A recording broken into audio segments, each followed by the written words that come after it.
हम अपने बच्चे पालने के लिए ई रिक्शा चलाते हैं, हम रोड पे निकालते हैं, हमें पुलिस वाले पकड़ते हैं, ट्रैफिक वाले पकड़ते हैं, हमसे पैसे की मांग करते हैं, नहीं देते हैं तो हमारे को सीधा बंद कर देते हैं। अगर गरीब इंसान कमाएगा नहीं तो अपना घर कैसे चलाएगा? वो जैसे तैसे लोन पे लेके पैसे लेके घर वाले की ज्वेलरी गिरवी रख के या लोन कहीं से लेके अप्रूवल लेता है, उसके बाद जाके वो ई रिक्शा लेता है, उसको उठा के बंद कर देता है, उससे पैसे की मांग करते हैं। कई बंदे फांसी खा के मर जाते हैं, कोई बंदा एक्सीडेंट में मर जाता है। क्या करेगा इंसान? पुलिस वाले परेशान करते हैं, नो एंट्री बताते हैं रिक्शे की। ठीक है, क्या समस्या आ रही है आप लोगों को? मैम चलने नहीं देते हैं, कहते हैं आप फिटनेस कराओ, लाइसेंस दो, फिर उसके बाद कहते हैं कि आपको ये लॉन्ड्री है, गाड़ी बंद कर देंगे, परमिशन नहीं है आपके पास। बैटरी रिक्शा वालों को ये क्यों टारगेट किया जा रही है? तो 2 वक्त की रोटी के लिए बेचारे दिन रात लगे रहते हैं। इनके रिक्शा को जब्त किया गया। पहले तो बगैर नंबर का रिक्शा दिया गया। जो रिक्शा कंपनी इनको रिक्शा दिया बगैर नंबर के दिया, उस रिक्शा कंपनी के ऊपर कार्रवाई करनी चाहिए और इनको अवैध बताया गया है, जबकि ये रिक्शा किसी प्रकार से अवैध नहीं है। इन दिल्ली के बैटरी रिक्शा वालों के साथ बहुत ही बड़ा प्रशासनिक आतंक मचाया गया। केजरीवाल तो कहते थे कि वो गरीब जनता के लिए आवाज़ उठाते हैं, उनके लिए सब कुछ करते हैं, बस महिलाओं के लिए फ्री किए थे, अब आतिशी को मुख्यमंत्री बना दिए हैं। केजरीवाल से बड़ा नटवर लाल इस दुनिया में कोई नहीं है। दिल्ली के बैटरी रिक्शा वालों ने हजारों लाखों डॉलर बचा के जो सरकार को दे रहे हैं, उसका पुरस्कार में ये बनियों के हाथ बिका हुआ सरकार है। ना पक्ष ना विपक्ष, सिर्फ सच। राजधानी दिल्ली की बात करें तो दिल्ली में आए दिन कई ऐसी समस्याएं आती हैं जिसको लेकर के लोग अपनी आवाज़ तो उठाना चाहते हैं, लेकिन ना तो दिल्ली की सरकार उनकी सुनती है और ना ही कोई भी नेता सुनता है। इस वक्त मेरे पीछे आपको कुछ ई रिक्शा वाले भाई नजर आ रहे होंगे और साथ ही में जनशक्ति पार्टी के राष्ट्रीय अध्यक्ष बम बम महाराज जी, जो कि बिहार के रहने वाले हैं, वो इनके समर्थन में आए हुए हैं। तो सीधा इन्हीं से बात करेंगे, क्या समस्या आप लोगों को? देखिए, सबसे पहले तो अटल जनशक्ति पार्टी की ओर से और हमारे दिल्ली के तमाम रिक्शा भाइयों की ओर से और दिल्ली की शोषित पीड़ित जनता की ओर से आपके चैनल को, आपको, कैमरामैन को, सबको धन्यवाद देना चाहूँगा, जो आप इनकी आवाज़ को लेकर लोगों के बीच ले जाने के लिए यहाँ तक बिहार से आकर समय दिए। समस्याएं दिल्ली में अनेकों प्रकार की है। उन अनेकों प्रकार की समस्याओं में उपराज्यपाल वीके सक्सेना, दिल्ली के ट्रांसपोर्ट डिपार्टमेंट, दिल्ली के पुलिस डिपार्टमेंट और जो डिपार्टमेंटल मीटिंगें होती हैं जिसमें सभी डिपार्टमेंट शामिल होता है, इन सब के तुगलकी फरमान से पिछले महीने से दिल्ली के बैटरी रिक्शा वालों के साथ बहुत ही बड़ा प्रशासनिक आतंक मचाया गया। तो दिल्ली के बैटरी रिक्शा वालों को ये क्यों टारगेट किया जा रही है? तो 2 वक्त की रोटी के लिए बेचारे दिन रात लगे रहते हैं। दिल्ली के बैटरी रिक्शा वालों को ये टारगेट किया जा रहा है इसलिए दिल्ली के बैटरी रिक्शा वालों ने हजारों लाखों डॉलर बचा के जो सरकार को दे रहे हैं, उसका पुरस्कार में ये बनियों के हाथ बिका हुआ सरकार है, बनियों के हाथ बिका हुआ ब्यूरोक्रेसी है। इन गरीबों को तंग तबाह करेंगे तो फिर ये नया रिक्शा लेंगे, ये लेंगे तो इसका मार्केट होगा, या कहीं ना कहीं बहुत बड़ी साजिश का शिकार दिल्ली की बैटरी रिक्शा वाले हैं। तो जिस लोगों के साथ ऐसा क्या किया जा रहा है कि आप इतना बड़ा आरोप दिल्ली सरकार पर लगा रहे हैं? इनके साथ इनके रिक्शा को जब्त किया गया। पहले तो बगैर नंबर का रिक्शा दिया गया। जो रिक्शा कंपनी इनको रिक्शा दिया बगैर नंबर के दिया, उस रिक्शा कंपनी के ऊपर कार्रवाई करनी चाहिए। इसके बाद जब नंबर लगने लगा तो भी बगैर नंबर का जो कंपनी रिक्शा बेचा है उन पर कार्रवाई नहीं करके इन रिक्शा वालों के ऊपर कार्रवाई किया गया है और इनको अवैध बताया गया है, जबकि ये रिक्शा किसी प्रकार से अवैध नहीं है।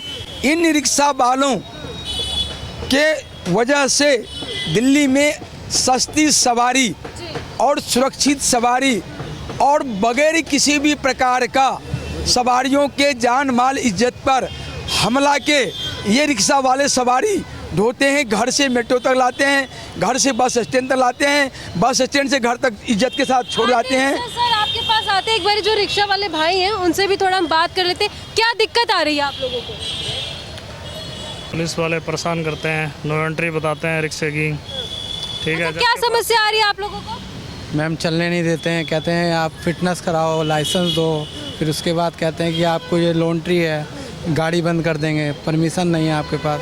यही सब। आप लोग सरकार से क्या मांग करना चाहते हैं? हम सरकार से कुछ मांग नहीं करना चाहते। अगर सरकार को ई रिक्शे बंद करने हैं तो एक हमारे को टाइम दे दिया जाए कि भाई बिगर नंबर वाले ई रिक्शे जब तक एक टाइम होता है कि 4 महीने 5 महीने टाइम दे दिया जाए कि बिगर रिक्शे नंबर वाले जो ई रिक्शे हैं उनको बंद करेंगे भाई 5 महीने तक। लेकिन भैया एक बात बताइए, बिना नंबर प्लेट का चाहे आप रिक्शा ले लो, चाहे आप ऑटो ले लो, चाहे आप कोई भी गाड़ी ले लो, उसको चलाना गैर कानूनी होता है? गैर कानूनी है ये। पहले सरकार ने ही निकाले ना बिगर ये नंबर वाले ई रिक्शे, तो हमने तो नहीं निकाले अपनी तरफ से। जब फैसिलिटी गवर्नमेंट ने दी थी पैसेंजरों के लिए तो बिगर नंबर वाले ही दिए गए थे। उसके आप लोग कहाँ के रहने वाले हैं? हम जी यहीं के हैं, दिल्ली के। अच्छा, हाँ। घर यहीं पे? हाँ जी, घर यहीं पे हमारा। ठीक है, हम अपने बच्चे पालने के लिए ई रिक्शा चलाते हैं, हम रोड पे निकालते हैं, हमें पुलिस वाले पकड़ते हैं, ट्रैफिक वाले पकड़ते हैं, हमसे पैसे की मांग करते हैं, नहीं देते हैं तो हमारे को सीधा बंद कर देते हैं। किस पर्पस पे बंद करते हैं वो लोग? इतनी तानाशाही आखिर आप ही लोग के साथ ये लोग क्यों दिखाते हैं? गरीब जनता के साथ क्यों इतनी तानाशाही? ये तो गवर्नमेंट जानते हैं ना क्यों दिखा रहे हैं ये। इस चीज़ के लिए अब उन्हों से पूछा जाए कि अगर गरीब इंसान कमाएगा नहीं तो अपना घर कैसे चलाएगा? वो जैसे तैसे लोन पे लेके पैसे लेके घर वाले की ज्वेलरी गिरवी रख के या लोन कहीं से लेके अप्रूवल लेता है, उसके बाद जाके वो ई रिक्शा लेता है, उसको उठा के बंद कर देता है, उससे पैसे की मांग करते हैं। कई बंदे फांसी खा के मर जाते हैं, कोई बंदा एक्सीडेंट में मर जाता है। क्या करेगा इंसान? आप लोग भी काफी परेशान नजर आ रहे हैं। बिल्कुल परेशान है जी। सुबह से रिक्शा नहीं चलाया है हमने। 10-20 रुपये अगर हम कमाएंगे नहीं तो हम अपना घर कैसे चलाएंगे? हम रोड पे हम टैक्स हर चीज़ का दे रहे हैं, किस चीज़ का टैक्स नहीं दे रहे? अगर हम छोटी सी चीज़ लेने की जाते हैं, एसी में बैठे हुए, बड़े बड़े कमरों में बैठे हुए, सोफे पे बैठे हुए, उनको आप लोग की दिक्कत या फिर आप लोगों की समस्या कैसे नजर आई? तो मैडम जी वो पब्लिक जब ई रिक्शे पे जब हमारी पब्लिक शेयरिंग में जो 10 रुपये में जाती है वो जब बैठेगी नहीं, जब ई रिक्शा चलेगा नहीं रोड पे, जब उनको जब परेशानी होगी तो वो खुद ऑप्शन उठाएंगे इस चीज़ के लिए लेके। तो हमारे भाई सबसे निवेदन हाथ जोड़ के कि भाई जितने भी ई रिक्शा है जो भी हमारे संग है तो वो 30 तारीख से 1 तारीख तक जो हम करना चाहते हैं वो हम करेंगे। तो देखिए ये लोग अपनी समस्याओं को लेकर के कह रहे हैं कि एक हड़ताल करेंगे या फिर सरकार को बताने के लिए अपनी आवाज़ उठाने की कोशिश करेंगे। इससे लड़ाई हमारी 16 फरवरी 2022 से चल रही है। हमने सरकार से मांग किया है जो ई रिक्शा को मोटर वाहन अधिनियम 1988 से बाहर कर दो और ई रिक्शा को जो नंबर नहीं है कैंप लगाइए, कैंप लगाइए, कैंप लगाने के साथ इनको आराम से नंबरिंग कर दीजिए। 1000 रुपया 1500 रुपया लेके इनको व्यवस्थित कर दीजिए और ई रिक्शा वाले को इंश्योरेंस, सवारी का इंश्योरेंस और ई रिक्शा का इंश्योरेंस ये मस्ट है, ये कर दीजिए। अच्छा सर एक बात बताइए, केजरीवाल तो कहते थे कि वो गरीब जनता के लिए आवाज़ उठाते हैं, उनके लिए सब कुछ करते हैं, बस महिलाओं के लिए फ्री किए, तब आतिशी को मुख्यमंत्री बना दिए हैं। केजरीवाल की आपने यहाँ चर्चा की, केजरीवाल से बड़ा नटवर लाल इस दुनिया में कोई नहीं है। केजरीवाल कहता है कट्टर ईमानदार, कट्टर बेईमान है, प्रमाणित बेईमान है। केजरीवाल जेल से निकलने के बाद एक बार यह नहीं कहा जो हमें सुप्रीम कोर्ट ने मुख्यमंत्री की कुर्सी पर बैठने के लिए अयोग्य ठहरा दिया है, हमें सुप्रीम कोर्ट ने कोई फाइल पर साइन करने के लिए हाथ काट दिया है, हमें सुप्रीम कोर्ट ने कोई इस केस में बोलने के लिए मुंह काट दिया है, हमें सुप्रीम कोर्ट ने हर प्रकार से मना कर दिया, हर प्रकार से ऑर्डर में, बाकायदा जमानत के ऑर्डर में अयोग्य, अक्षम, नकारा घोषित कर दिया है।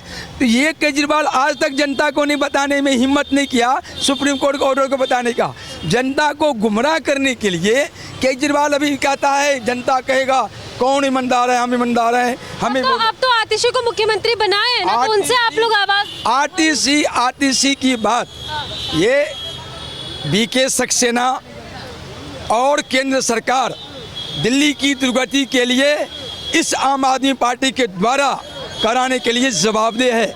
10 अप्रैल 2024 को जब केजरीवाल जेल गया, दिल्ली को कोई ऑप्शन नहीं दिया, तो मैं बम महाराज नौटिया दिल्ली की जनता की सरकार बनाने का 62 विधायकों का दावा करके दिया था, लेकिन उसने हमारी दावा पर कोई भी भटकाने वाला कार्रवाई किया। हम सुप्रीम कोर्ट में याचिका 20 तारीख को लगा रखे हैं। हम करते हैं सर। एक सेकंड रुक जाइए, पूरी बात कर लेने दीजिए, पब्लिक को दिखाना है ना, पब्लिक के पास जानी चाहिए कि आतिशी आतंकवादी परिवार की सदस्य है, आतिशी आतंकवादी है।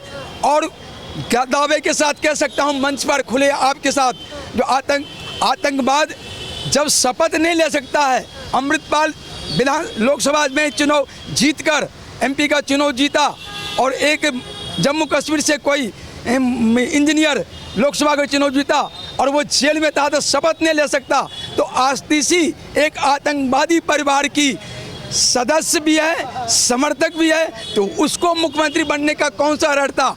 पब्लिक ने सुनिए वो तो कह रहे हैं वो आप ही लोग के लिए मुख्यमंत्री बनी है। पहले सुन लीजिए। जब छेड़ दिया है केजरीवाल कहानी, तो केजरीवाल का अध्याय को मैं अंत ही कर दूंगा और बीजेपी का अध्याय भी अंत होगा, क्योंकि बीजेपी ने यदि 10 अप्रैल 2024 का हमारा मुख्यमंत्री का दावा पर एक्शन लेता तो 62 विधायकों के समर्थन से हम सरकार बनाते। अभी दिल्ली में इन बैटरी रिक्शा वालों की सारी समस्या हल कर दिए रहते, इनको मोटर वाहन अधिनियम से 1988 से बाहर कर देते, इनको कैंप लगा के 1000, 2000, 500 रुपये में इनका रजिस्ट्रेशन कर देते और इनको इंश्योरेंस करवा के फ्री कर देते, ये झंझट खत्म होता। एक सेकंड आते हैं, आपको क्या लग रहा है अब आतिशी मुख्यमंत्री तो आप लोगों की समस्याओं का हल होगा? मैम पहले तो आप सभी को नमस्कार करना चाहूँगा मैं। और आतिशी की जो जहाँ तक है, मेरे को अभी केजरीवाल के तो बारे में थोड़ा कुछ पता था। आतिशी अभी आई है तो वो तो वही करेंगी जो केजरीवाल बोलेगा। और रही बात इसकी, तो जैसे कि अभी केजरीवाल जेल में था, आया वो फिर जाएगा, तो इस हिसाब से दिल्ली अनाथ थी, ये तो एक नाम के लिए आतिशी को बैठा दिया है। जैसे कि किसी को पुतला बना के बैठा दिया, वो उन्हीं के सारे पे चलेंगी। कि आप लोग को भरोसा नहीं है? हमें भरोसा नहीं है और उधर ऊपर से कोई राष्ट्रपति शासन भी नहीं है। अगर तो इस हिसाब से दिल्ली अनाथ हो गई है और दिल्ली इतनी अनाथ हो गई इसकी कोई देखभाल करने वाला भी नहीं है। आज जिस तरीके से आप देख रहे हो हमारे सभी बैटरी रिक्शे वाले भाई हैं, अगर इसमें एक मौका जनता की अदालत बनती है, अगर हमारी जनता की अदालत बनती है और जनता की अदालत बनने में एक मौका हमारे बम्बा नोटिया राष्ट्रीय अध्यक्ष को अटल शक्ति पार्टी के दिया जाए तो हमारी जनता की सरकार बन सकती है। और ये जो तकलीफें हैं बैटरी रिक्शे की, जो 2014 में जो नो एंट्री लगाई थी कि नंबर वाले लाओ, लोगों ने अपने रिक्शे स्क्रैप करा दिए और नंबर के भी आ गए, बिगन नंबर के आए, सब चलते रहे। लेकिन बिगन नंबर के भी तो कंपनी ने दिए थे। लेकिन मैम ठीक है कंपनी ने दिया, लेकिन उसके बाद भी इनको कह दिया कि नो एंट्री है रोड पे। इनको मैडम एक मिनट, नो एंट्री है रोड पे, इनको चलने दी गया। 2014 के बाद ये बेचारे रिक्शे वाले डरते डरते अंदर चलाते रहे, रोड से भाग रहे, डर के चलाते थे।